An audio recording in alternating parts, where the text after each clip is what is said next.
What's the biggest WTF reaction you've seen when a rich kid finally heard no?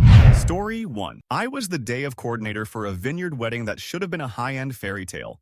The bride, Harper, was a third-generation heiress whose Pinterest boards had Pinterest boards. She'd already broken 2 champagne sabers, practiced sabrage, tipped a busser with a scented candle, its diptyque, and demanded the floral arch be more Versailles, less funeral. Our pain was her hobby. The county noise ordinance kicks in at 10 p.m., hard cutoff. It's on every contract, plastered on my clipboard and tattooed in my soul. At 9:55, the DJ starts winding down. Harper swans over with her phone on Instagram Live. 20,000 people watching. Announcing after party till sunrise. I remind her, 10 p.m. She laughs like I told her puppies are illegal. My dad owns half the donors on the planning commission, she purrs. Turn it back up. I say the forbidden word. No. She freezes, then erupts.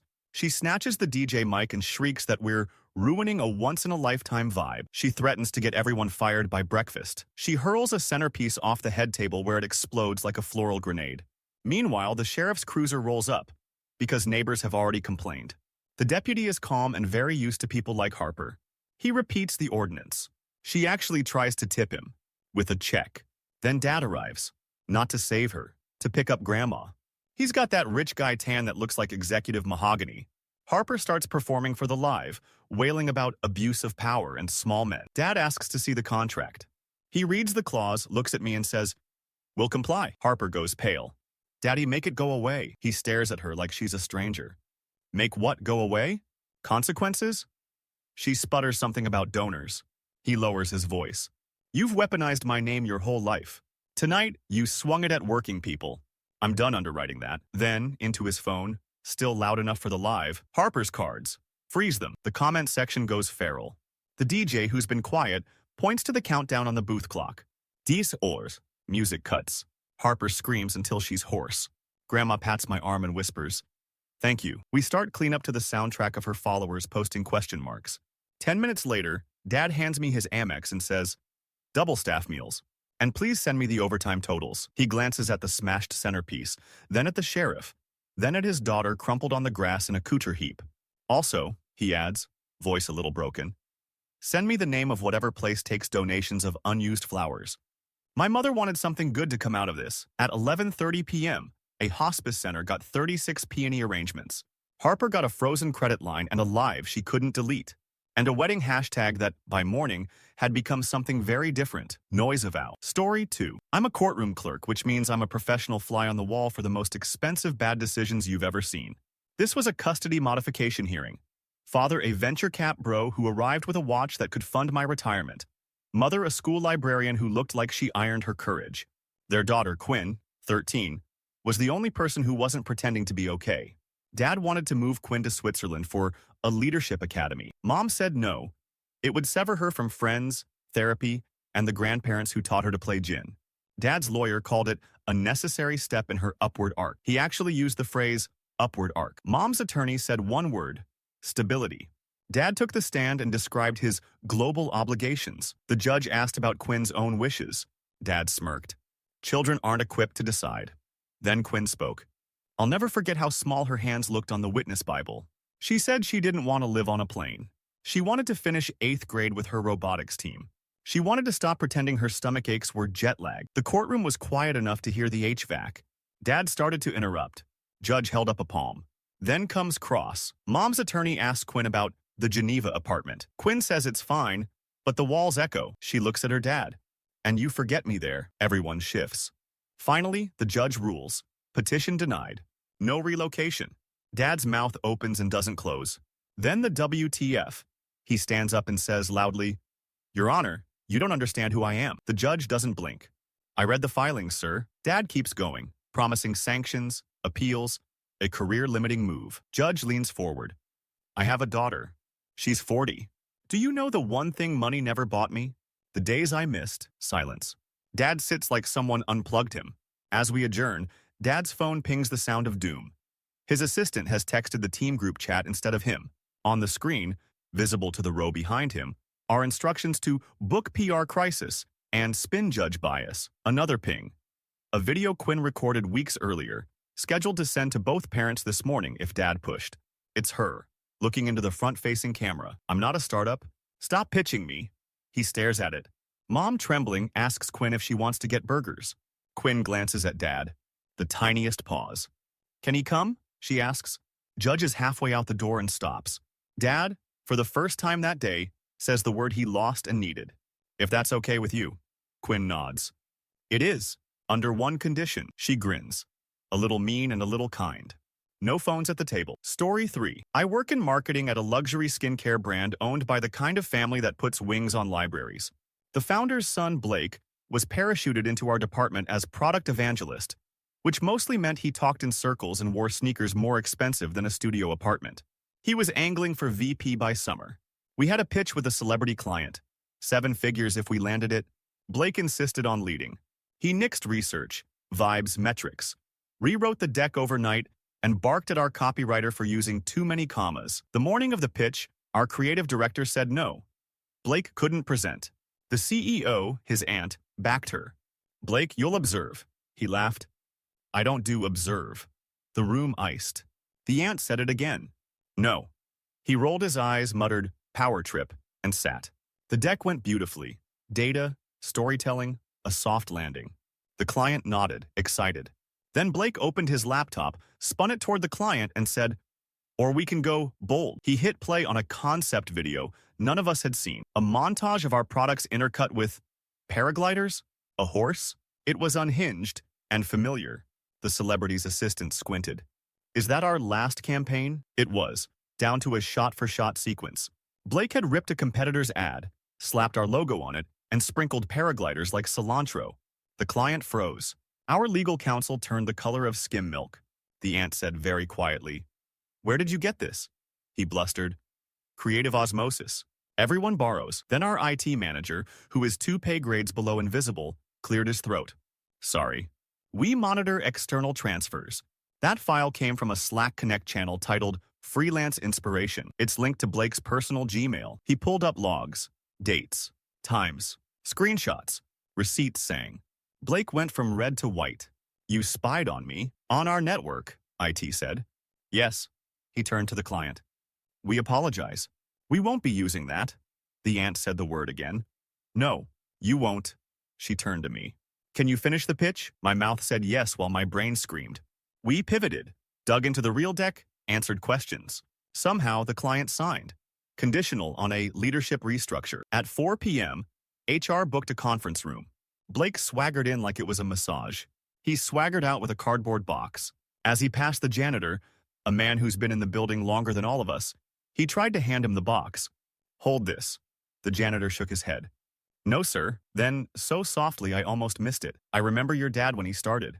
He carried his own. The next morning, the aunt emailed the company. We've appointed a new interim VP. It was our IT manager.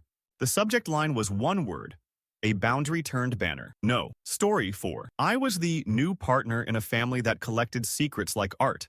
My girlfriend, Maya, was the only daughter of a tech mogul known for dropping 10K tips and NDAs in equal measure.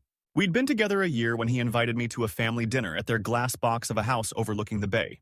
The guest list included Maya's brother, Theo, Instagram famous for yachts, and the mom who curated silence. Dessert is a tower of spun sugar. Dad clinks a glass. Family announcement, he says, smiling at his own reflection in the window. I'm establishing a foundation. Theo will chair it. Maya will be my director of outreach. Maya stiffens. She spent 2 years building a community art program in a rough neighborhood, bleeding knuckles and grants. I can't leave my kids mid-year, she says. No. You'd think she slapped him. He does the corporate smile. This is family legacy. Theo smirks, already testing a swivel chair in his head. Mom's eyes are plates. Dad says, you'll have a staff, a driver, a salary. Maya says again, quieter. No, Theo laughs. Come on, Mouse. You'll get bored of finger paint. Dad leans back, voice iced. If you're not in, you're out. No more funding for your little project. No more rent stipends. Choices have consequences. I feel Maya's fingers tremble in mine. She swallows. Then I'll figure it out. Dad says, you can't. I've seen your numbers. I don't know what possesses me, but I say, I've seen your numbers too. Theo snorts. Dad cocks an eyebrow. So I slide my phone across the table, open to a public IRS 990. I'd looked up out of curiosity and a Google Doc. The foundation exists already, registered months ago. Board members listed, Dad as chair, Mom as treasurer, Theo as secretary, and a fourth name. A woman none of us know. The address isn't the house. It's a downtown condo. Mom's face cracks first. Who is she? Her voice is a paper cut. Dad sputters something about interim consultant. Maya, very calm, says, "And the outreach director you promised me? Also hair?" Theo stands so fast his chair bites the floor. "You were going to give her my seat?" He turns on Dad, not for the betrayal of Mom, but for the theft of status. Rich kid fury. He was told yes his whole life and suddenly the pie chart isn't all blue. Dad throws up his hands. "Everyone calm?" Maya says. No, the room stills. She pulls a folder from her tote. Copies of emails from Dad's private account about optics, about installing Theo as a figurehead, another about leveraging Maya's poverty optics for authenticity. I wish I could say I found them. I didn't. The foundation's accidental CCs to her school email did. Mom stands. "You will not use our daughter like a press release." She looks at Maya. "I'll fund your program." Quietly. "He doesn't control all of us." Theo, shaking, corners Dad. "You were never giving me chair?" Dad stammers. Theo lifts the sugared tower and smashes it into Dad's plate, spun glass collapsing like a frozen wave. "That's my answer," he breathes, wild-eyed. No. 3 days later, the consultant posted a Notes app apology. The foundation website went dark. Maya's program tripled applications. Anonymous donation, no strings. And the first family dinner she invited me to in our tiny apartment had one rule taped to the fridge in crayon from her students. No means no. Apparently it works on toddlers and billionaires. And story 5. Our neighborhood Facebook group is a cursed carnival, but even by its standards, the memorial thread for Old Man DeMarco, who owned half the block and all the gossip, was electric. The will reading would be after the funeral, for transparency. Translation: popcorn. His son, Luca, is 30 going on Roman Emperor. He drives a matte black SUV and once tried to tow a school bus because it was in his spot. He assumed the funeral would be coronation. He'd been telling the landscapers to expect upgrades. The lawyer, thin, patient, probably paid danger money, opened the envelope at DeMarco's dining table while half the town perched on folding chairs. Per Mr. DeMarco's wishes, he read, the primary residence and associated properties are bequeathed. Luca leaned forward like a plant-seeking son. To the DeMarco Community Scholarship Trust. You could hear a hairpin decide not to drop. Luca laughed. A dry, wrong sound. Joke's over. The lawyer continued. The classic cars to the vocational school auto shop. The rental units transferred to a tenant cooperative at a reduced mortgage. Luca would receive a stipend. Modest, contingent on community service hours. Luca stood, hands in fists. No. He turned to the room as if to rally troops. He promised me the portfolio. He promised. The tenants looked at their shoes. The auto shop teacher cried silently. Then the lawyer said there was a video. The TV flickered to life. DeMarco, thinner, voice rasped. Hey kid, if you're hearing this, I'm gone. I love you. But love isn't a blank check. He coughed. When your mother died, I started saying yes to everything you wanted because it made us both feel less alone. I built a boy who thought no was an insult. That's on me. He leaned in. So here it is. No. No to burning this place down for your ego. No to selling homes the longshoremen built. If you want to earn something, the co-op has a waiting list for volunteers. Show up with a hammer. Luca's face went through storms. He can't do this, he whispered, more to himself than anyone. The lawyer cleared his throat. He did. A tenant, Mrs. Alvarez, rose from her folding chair like a ship-lifting anchor. She's 70 and bakes tamales that make you rethink religion. She approached Luca, the boy she'd watched skateboard down this block, bleeding knees and swear words. She took his expensive hand in her weathered one. Mijo, she said, you can be the man your father believed you could be. Or you can be the boy who tries to sue his neighbors. Luca pulled away. You think I won't? He looked around for allies and found only casseroles. Then a ping. The neighborhood group updated. A clip from the video, a line about love and blank checks, had been posted by DeMarco's lawyer from a sock puppet account DeMarco made himself. Time to go live at the will reading. Comments poured in. Memories of repairs done at cost, of rent kept low during layoffs, of DeMarco handing kids wrenches and second chances. Luca stared at the screen. For the first time since he was 10, he looked lost. He left without slamming the door. The next morning at 7 a.m., he showed up at the co-op worksite in pristine boots, which became less pristine by noon. He didn't talk much. He hammered. By sunset, someone taped a paper sign to the site fence, sun-warped by evening. This is what No builds, and for once the Facebook group shut up and let the photo breathe. Story 6. I was a student worker in university housing, the kid behind the glass who hands out keys and apologizes on behalf of policy. Move-in week is our Super Bowl. This year's final boss was a legacy sophomore named Camden, whose dad's last name is on the business school.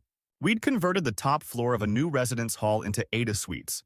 Wider doors, lowered counters, roll-in showers. Pretty, practical, and reserved. Camden strode in with a phone filming for his followers and a mother in cashmere armor. "Penthouse key," he said, tapping the glass like he was ordering tapas. "It's an Ada suite," I said, "assigned to students who need it." He laughed like I'd made a joke about gravity. "We'll pay market rate." "It's not about price," I said. "It's a legal accommodation." Mom leaned in, perfume like a billable hour. "Sweetheart, my husband chaired the capital campaign. We were promised options." "No," I said, feeling my voice shake and set. He pivoted to the camera. "Guys, housing is scamming, keeping rooms empty to flex." I pointed to the printed roster. 4 ADA residents are arriving today and tomorrow. He rolled his eyes. "Yeah, with bad backs," Mom murmured. "Cam?" The first crack. He kept going. "I'm not getting stuck with a view of the dumpsters because some rando wants extra space to do TikTok dances." I felt the air leave the lobby. Our grad supervisor, who'd been stapling orientation packets within earshot, stood up. "Camden, stop. You're in Maple 3B like every other sophomore." Then the elevator dinged. Out rolled a woman about our age in a sunshine yellow hoodie, steering a chair like she'd been doing it forever, a service dog heeling at her wheel. 2 older people flanked her with careful smiles that kept breaking. The woman looked up and froze. "Hi, Aunt Dana," she said to Camden's mom. Mom's mouth opened and then shut. Camden finally stopped recording. The woman turned to Camden. "Hey, cuz." "Leah?" he stammered. "When?"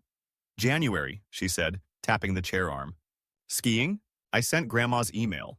"You left it on red." Silence, except for the whir of the automatic door. Mom's hands went to her necklace, then fell. Leah looked at me. "I'm here for Cedar 501. I slid the key through the tray, throat tight. "Welcome home." Camden stared at the key as it passed him. "No way." Mom's voice turned unfamiliar, like it hadn't been used in years. "Camden, we will not be taking an Ada room. We will never be taking an Ada room," he sputtered. "Dad!" Mom shook her head once. "I'll handle your father." Leah tucked the key into her pocket. "You're welcome to visit, Cam. Knock first." He said nothing. The dog pressed its head into Leah's palm and she smiled. On Camden's TikTok, the video he tried to post from our lobby kept failing to upload. Later, he learned Grandma had revoked his creator stipend that morning with a note in her looping hand. "I can't fund you for getting family, and every time I ride that elevator now, I see the scuff where a chair wheel kissed the threshold and think about how a word as small as no can open a door wider than any hinge." Story 7. I shoe horses for rich people. They call me a farrier because blacksmith makes their hedge fund friends think of soot. At the spring show, the junior jumpers strut around on animals that cost more than my truck. My favorite in the barn was a plain bay mare named Fable, with soft eyes and opinions. She belonged to a scholarship writer from the public program, a kid with hands like butter. Then there was Sterling, son of a private equity guy who wore white breeches like they were an endangered fabric. His stallion was chrome and coiled anger. Sterling used to snap his fingers at grooms like they were Alexa. He'd been lobbying all season to move into the 150-meter class.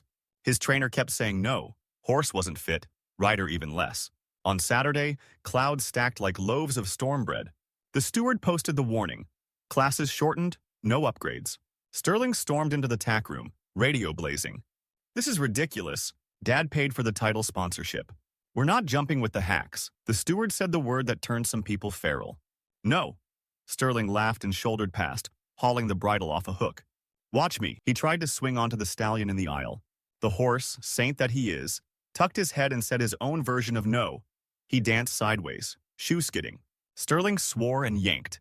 The mare in the next stall, Fable, stuck her nose over the door and snorted like she'd heard a bad joke. Their ring time came. Sterling marched to the in-gate, ready to bulldoze. The trainer stepped in front of him, small and immovable. "If you go in, you go without my name on your back number." He sneered. "I don't need your name." Over the loudspeaker, the announcer cracked, Rider change in the 130-meter. Public program rider to course. Fable's kid trotted in and laid down a round that made air feel like a secret. Clean, clever, listening. Sterling blew past the steward toward the higher warm-up. He pushed the stallion at an oxer he had no business seeing.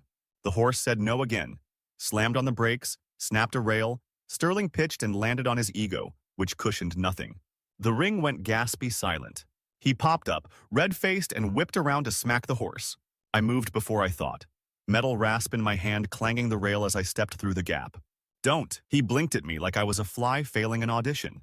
Stay in your lane, shoe guy. Behind us, Fable's kid finished and saluted. The sponsor banner, red, his dad's firm, flapped and slapped against its stakes like it was applauding the wind instead. Sterling rounded on me. You're fired. You don't hire me, I said. Your barn does. He pointed at the trainer. Then you're fired. From the rail, a voice I'd only heard giving checks said, No, he isn't. Sterling's father had arrived in time to watch his son try to hit a horse. His face looked older than money. He turned to the trainer. Sign Fable and her rider to our string. Full support. And sell the stallion. He looked at Sterling. Not because of the jump.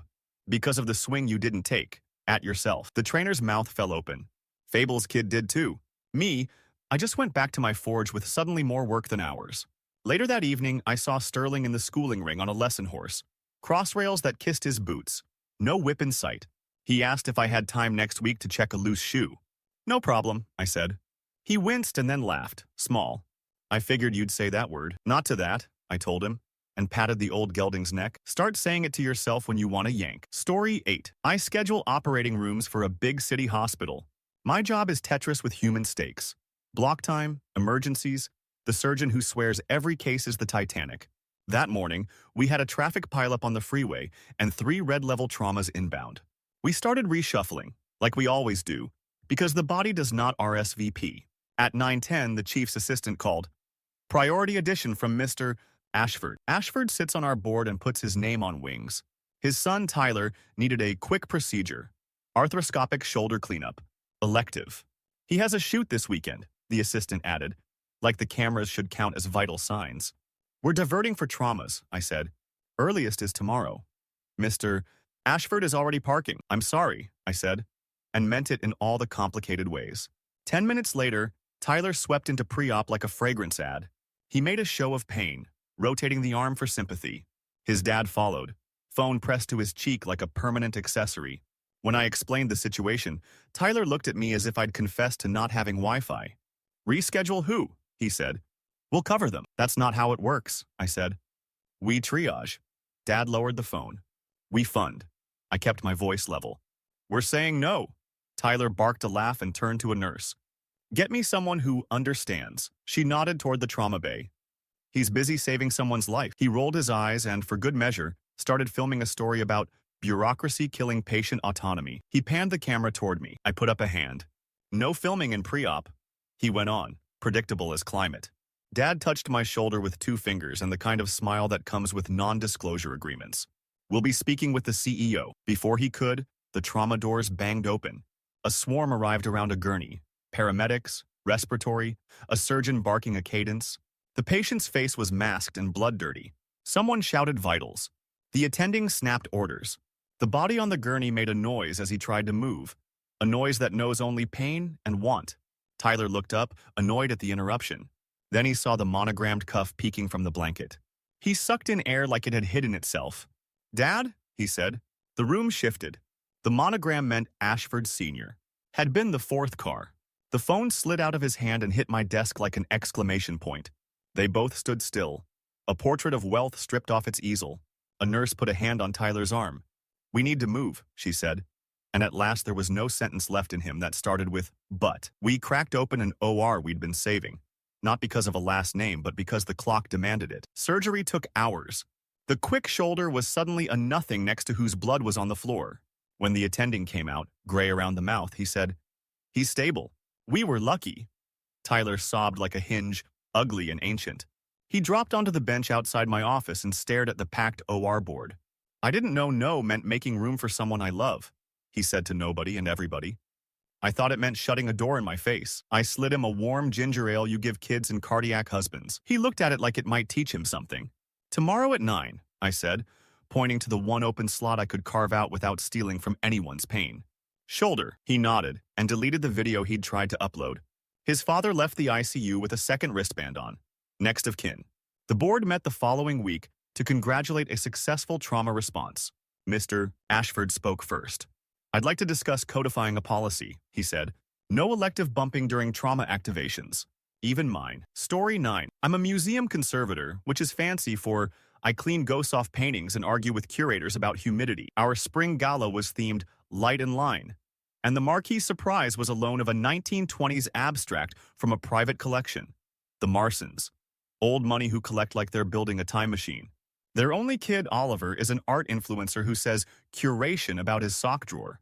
We had a simple rule: no touching the art. I repeated it like grace before meals. Oliver swept in with a retinue and a ring light clipped to his tux. He wanted a TikTok where he gets intimate with texture by grazing the paint with his fingertips. I said no. He laughed. "It's my family's piece." "It's not the piece," I said. "It's the varnish, and the oil beneath, and the dirt from your Uber seat."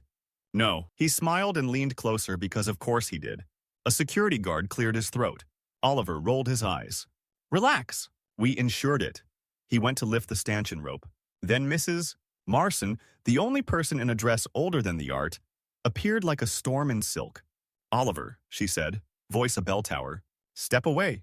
He smirked for the camera. "Mom, I'm generating content." "You're generating invoices," she said.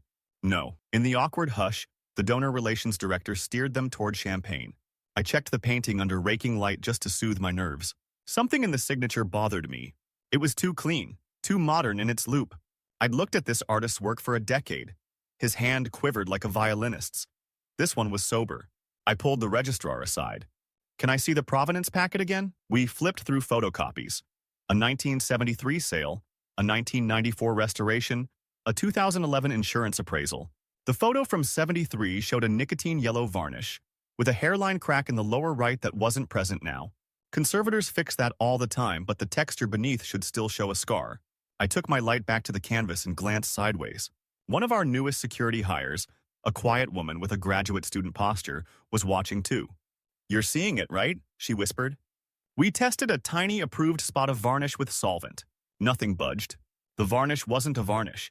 It was a modern, impervious coating. And under my light, a ghost of a different signature wanted to be seen. I called my boss.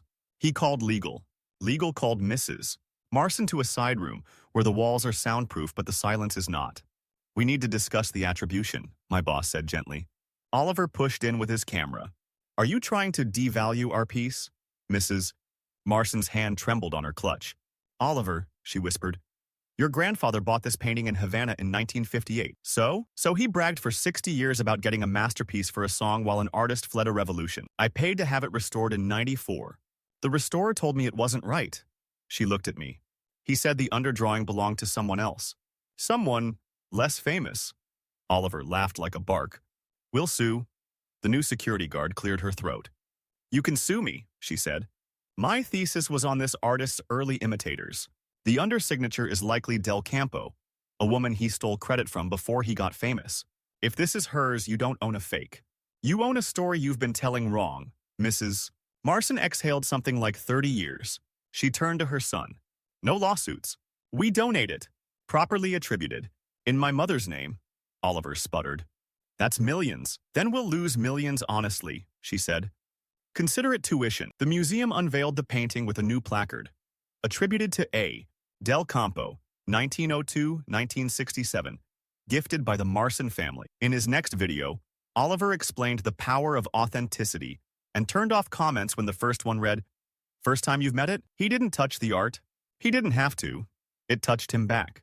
The story 10. I was a lifeguard at the fanciest condo tower in the city. The kind with a pet spa bigger than my apartment.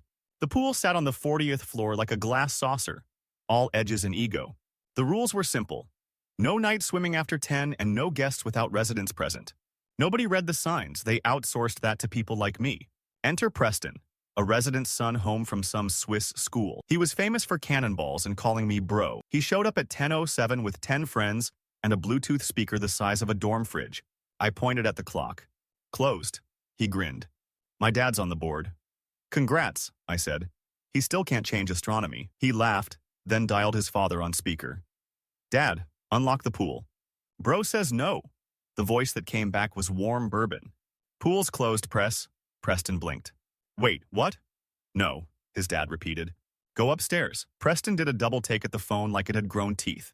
His friends jeered. He paced, pouted, offered me cash. Just one swim. Tomorrow, I said. Daylight. He huffed and went to the far end where the glass wall met the skyline. I'll just take a picture then. He hopped onto the edge, slipped, and disappeared with a slap that sucks your stomach in. I blew the whistle and dove before the word no could finish echoing. It took 2 strokes to reach him. He wasn't moving right, not the wild thrash of a show-off, but the silent panic of someone lost under their own body. I grabbed, turned, kicked. We broke surface to a song that had kept playing like a party couldn't be bothered by drowning. On the deck, he coughed lakefuls and tried to smile as if he'd done it on purpose. His friends stared at their shoes. I wrapped him, checked pupils, kept my voice low. You okay? He swallowed. I can't actually swim. I blinked. You're shallow ends, he said, a fist around his confession. The elevator pinged. His father arrived barefoot, breathless. For a second, he looked only at me. Thank you, Preston opened his mouth, probably to pivot to a joke. His dad held up a hand. No, it wasn't angry. It was thin and shaking. We have been saying yes to you so you never had to say it to yourself. That ends. He sat on the tile, suit pants drinking water, and told me to write him up, the board president, for after-hours violation. Post the fine to my account. Double it. Preston flinched. Dad. And tomorrow at 9, his father said, looking at me. Does the building allow private lessons? We do, I said. I teach them. Sign him up. And me. He swallowed. I can't swim either. For a breath, the city outside tilted. All that glass and light pretending to be certainty. Then the two of them sat on the edge side by side, feet in the water they'd pretended for years they owned by elevation. I handed them kickboards like amnesty. Preston's friends ghosted. The Bluetooth died. The pool hummed. At the next board meeting, the rule change on the agenda wasn't extended hours. It was mandatory swim training for residents with roof access. The motion passed. Preston voted yes. And when I blew the whistle at the end of his first lap, he lifted his head and, panting, beat me to the word that had almost killed him. No, more. Shortcuts. Story 11. I'm a line service tech at a private airport. The person in the neon vest who parks jets and smiles at watches that cost more than wind shear. Saturday morning, a Gulfstream was inbound with a donor board aboard. We'd blocked a hangar, warmed the catering, rolled the carpet. 10 minutes before wheels down, a kid in mirrored shades skidded his Porsche under the "No vehicles beyond this point" sign and jumped out like gravity was optional. Fuel up my citation and file me a slot to Aspen, he said. Now, we're under a ground stop for convective weather, I said, pointing at the radar blotches on the dispatcher's screen. Only medevac and previously assigned slots are moving. He cocked his head like I'd spoken porpoise. I'll pay the only fee. That's not how the FAA works, I said. It's a no, he laughed. Call my dad. He's on the airport authority. Before I could decline the privilege, a King Air came screaming in, declared organ transplant courier. We rushed. Cones, wing walkers, stretcher with a cooler swaddled like an infant. The kid sidled closer, tisking at the aesthetic. He jabbed a thumb at my dispatcher. Bump them. I felt heat crawl up my neck. We don't bump organs. He rolled his eyes so hard I wanted to file a noise complaint. It's a shoulder. He'll be fine. That cooler's a liver, my dispatcher said. The King Air's prop wash tugged our jackets. Destination? St. Albans. Mirrored shades smirked. That's my dad's hospital. He's chair of surgery. He'll make it work. We cleared the taxiway and I caught the tail number on the courier's manifest. I've worked here long enough to recognize the code for recipient on field. The ambulance waiting by the hangar had a familiar crest, the one that matches the donor board's jackets. The kid's phone pinged. He glanced down, frowned, and then went oddly still. He read the text again, and again. He walked toward the ambulance like he was wading through fuel vapor. A paramedic cracked the door. Inside, an older man lay pale and wide-eyed, a hospital wristband mocking the cufflinks. The kid took one look and said, very small, Dad? The paramedic nodded. Traffic was crazy. We were lucky to get the organ cleared. The kid turned back to me, and the sunglasses finally came off. I didn't know. I did what you do when someone finally meets a boundary that isn't made of asphalt. We're going to make sure this takes off on time, I said. You can sit with him until the OR's ready. He didn't argue. He didn't ask for favors. He climbed into the ambulance and held a hand that had probably signed 1,000 approvals. The King Air turned onto the runway, the transplant team loaded, and the weather parted exactly enough. Hours later, when the Gulfstream's passengers finally came, he was still there, hair flat from leaning against the gurney, phone dark. He stopped by the desk on his way to the ICU. "About Aspen," he said, voice hoarse. "Tomorrow'll be fine." "And the car past the sign?" I said. "Because boundaries stay crucified if you don't keep them nailed." He pushed the keys across the counter. "Tow it, or sell it to fund the helipad. Your call." Story 12. I supervise volunteers at an archaeological field school in the desert. The kind of place where time dries out, and you can hear your thoughts arrange themselves alphabetically. Our permits are strict. No unsupervised digging, no removal of artifacts, and absolutely no drone flights over the protected hill. We start every orientation with 3 words. Context is everything. On day 2, a convoy of rental SUVs materialized, dust like a comet tail. Out stepped a crypto heir with a jawline engineered by venture capital. He introduced himself as Rex, shook no one's hand, and announced that his foundation was partnering with us. He wanted to accelerate discovery with disruption. "We operate under national heritage law," I said, nodding toward the ranger's truck parked like a sentence at the edge of camp. "The answer to unsanctioned digs is no." Rex smiled with the satisfaction of someone who's only ever seen laws as paywalls. That afternoon, while my team logged pottery sherds, he wandered off with 2 buddies and a carbon fiber shovel. By the time we realized he'd gone, the sound of a drone thrummed like a gnat with algorithms. We followed the footprints to a mound that had never met a shovel. A neat square had been cut like a cake slice. In the pit, half revealed, lay a burial jar, fragile as an eyelid. Rex crouched over it, GoPro on his head, whispering, "Guys, ancient alpha loot," as if history were a loot box. "No," I said. It came out louder than I intended. "Step away. Now." He rolled his eyes. "Relax. We'll donate it after the content." The jar shifted. A hairline crack spidered. My stomach dropped. "If that collapses, you destroy the context and the remains. Then you've committed a felony." He grinned. "Which I'll settle." "It's fine." A pair of boots crunched behind us. The new volunteer we'd been assigned for the week, a quiet woman with mirrored sunglasses and a water bottle that looked federal, stepped up. She flashed a very specific badge.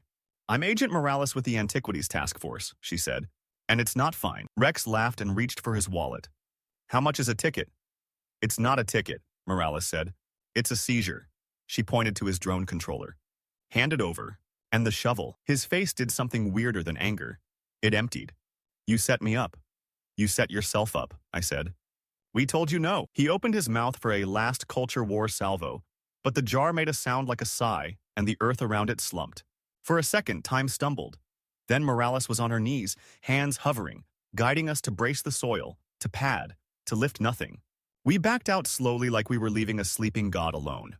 Later, under the canopy, Morales read him his rights while the ranger logged the confiscated equipment, and the sun showed no mercy. Rex tried to call someone. No bars. He tried to swagger. No audience. As he signed the paperwork with a hand that finally shook, I pulled a small object from my pocket. A bead we'd found legally in the morning, recorded, returned to its locus. It had a crack that someone had repaired 1,000 years ago with resin and care.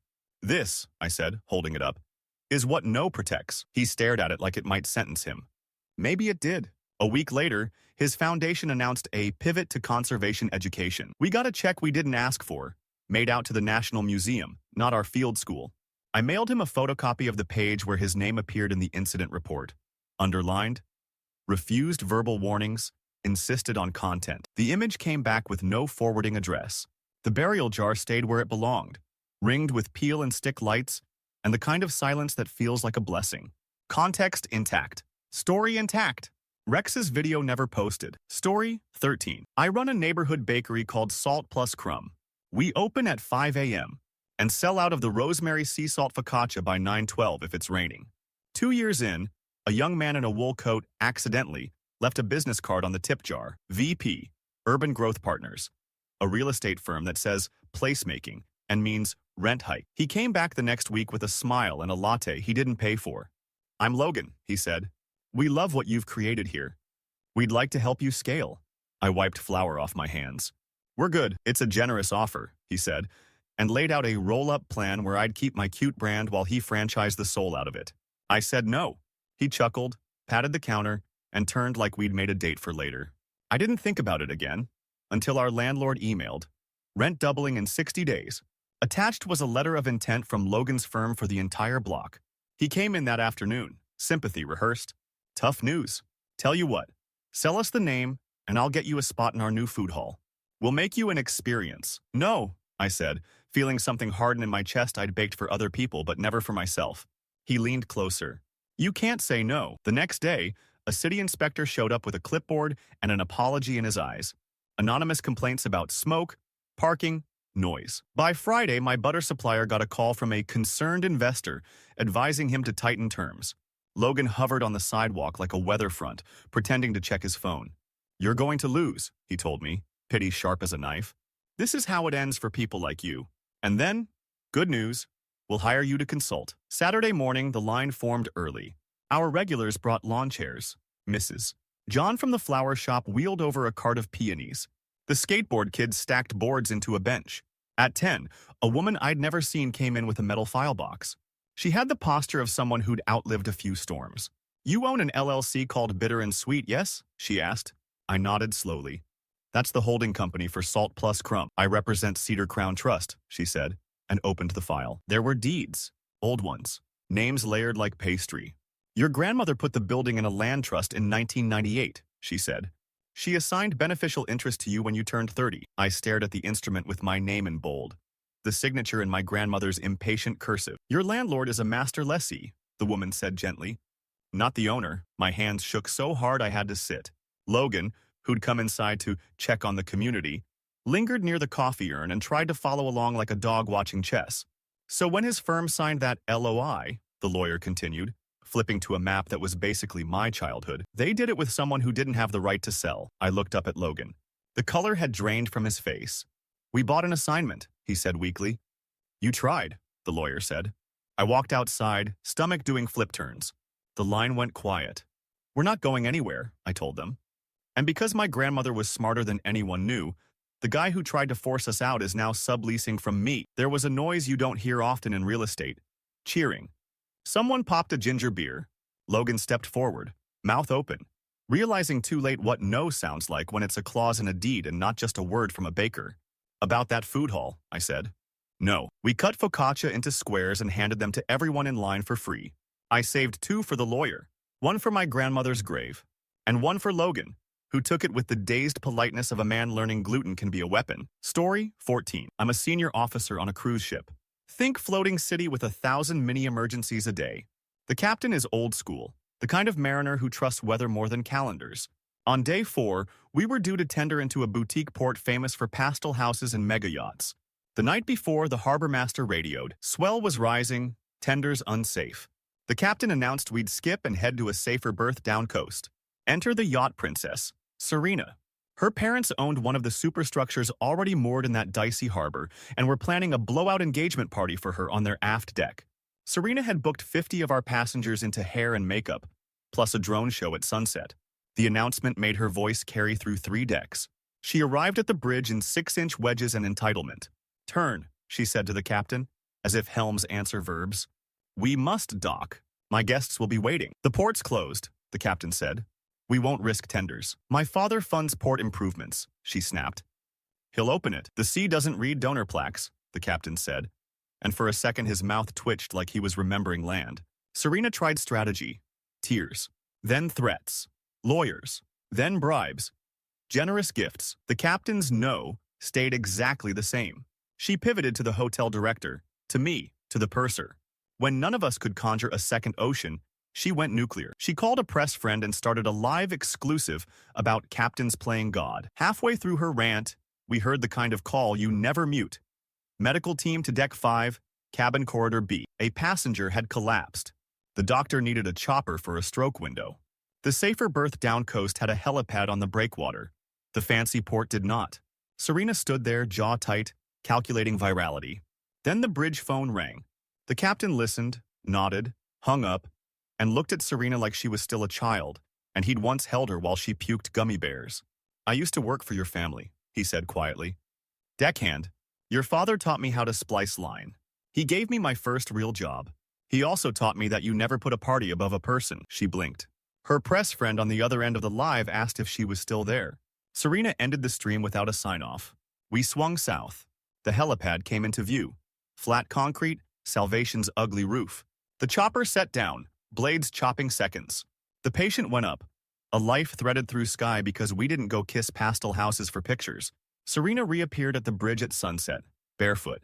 Makeup washed off by something saltier than sea. She was carrying a box of canapes her chef had spent the day rerouting to our crew mess. For the med team, she said, eyes on the deck. And your engagement party? I asked gently. She shrugged. We'll do it when it's about us and not everyone else knowing it's about us. Then she took a breath so deep I heard seams stress. I thought no meant you didn't care about me. Turns out it meant you cared about everyone, including me. The captain nodded once. The international sign for emotions acknowledged. An hour later, the helipad doctor called the bridge from shore. Clot retrieved, he said. He'll see his grandkids. Serena was in the chart room when we put the handset down. She closed her eyes and smiled like a child who finally trusted the grown-ups. The story 15. I'm a tournament admin for a big esports event. 10,000 fans in an arena, more on stream, and enough caffeine backstage to flatten a rhino. The owner of one of the franchise teams had flown in with his son, a smug prodigy, who did scrims in a penthouse and called his teammates support staff. He'd been whining all week about seating. When schedules went live and he wasn't playing the easy bracket, he stormed production like a monsoon. Swap me, he said, throwing a hoodie onto our table. Or I walk. And my dad pulls sponsorship. We don't reseed mid-event, I said. No, he sneered. Without us, you have no show. In the truck, my anti-cheat lead pinged me. A flag. The prodigy's mouse pulling had spikes like a lie detector. We pulled him aside for a routine peripheral check. He laughed. You think I need cheats? We bagged his gear and swapped in our locked-down tournament mouse. His aim went from surgical to Saturday. He demanded his mouse back. No, we said again. He texted someone. 5 minutes later, a lawyer appeared with hair and a letter. You will reinstate our players' preferred equipment, he declared. Or we will seek injunctive relief. Not mid-series, I said, and pointed to the clause he'd skimmed. He asked for the commissioner. The commissioner said no without moving his mouth. The prodigy went live on his alt, telling a sob story about jealous admins and rigged brackets. Then someone else went live, a streamer who used to be his coach. She played a screen recording of DM threads from months back, receipts that the prodigy's aim trainer was a private Discord where he'd bought a smoothing macro. The coach had tried to stop him. He'd called her replaceable and got her cut. The arena's murmur turned carnivorous. The dad stormed into the ops room with 3 suits and demanded we handle the smear. Anti-cheat lead pulled up a graph. A galaxy of guilt. We found the macro on your son's USB dongle, he said. And the aim trainer invoice hit your corporate card. Dad went quiet. The prodigy laughed, desperate. That's a team expense. Dad looked at him like he'd never seen him. Then he looked at the former coach on the screen, voice trembling. Is it true? She nodded. I told him no. He told me I was fired. Dad turned to me. What happens now? Rulebook, I said. Disqualification. Forfeiture. Public notice. The prodigy started to shout. Dad held up a hand. No. It was heavy, old, cracked. You don't get to buy a yes for this. He walked out onto the stage alone, mic in hand, and asked for a minute. The crowd, feral, actually listened. He said his team accepted the DQ. He apologized to the fans. Then he turned away from the mic and toward his son, off stage but within reach, and spoke into air rather than internet. I built you a world where consequences were for other people, he said. I thought I was building you a runway. I built you a trap. The prodigy swore and kicked a road case that didn't move. Security escorted him without drama because even drama knew it was outclassed. Our replacement team got the slot and the loudest cheer of the weekend. The former coach got a job offer from 2 orgs by dinner. After the finals, the dad sent catering to our volunteer lounge and a handwritten note that said, "Thank you for telling my son what I should have." The rulebook didn't change. The macro sellers spun up a new server and were banned again. And somewhere, a kid stared at a mouse that had become a mirror and finally heard the one word that could save him before it ruined him. No.